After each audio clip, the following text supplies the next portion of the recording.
মনে রাখবেন, পরকিয়া যারা করেন, পরকিয়াকারীদের শাস্তি কি জানেন? জাহান্নামে একটা বড় মটকা থাকবে। মটকা আছে না? আমাদের দেশের ছোট মটকা না, এটা অত বড় মটকার মধ্যে 3000 বছর ধরে আগুন জ্বলতে থাকবে। ওই মটকার ভিতরে ফেলে দেওয়া হবে যারা অন্যের স্ত্রীর সাথে সম্পর্ক রাখছে।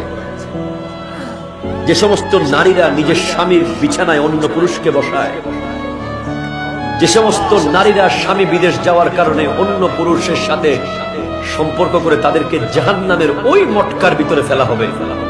এবং আগুনের এত তাপ, আগুনের এত ফুলকি থাকবে, একবার উপরে উঠবে, আবার নিচে পড়বে, আবার উঠবে, আবার পড়বে।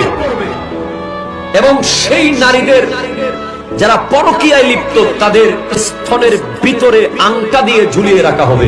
নাউজুবিল্লাহ। আর একজন নারী যদি তার স্বামীর অবর্তমানে তার স্বামীর আমানত হেফাজত করতে পারে, তার জন্য জান্নাতের 8টা গেট খুলে দেবে আমার আল্লাহ। জোরে বলো।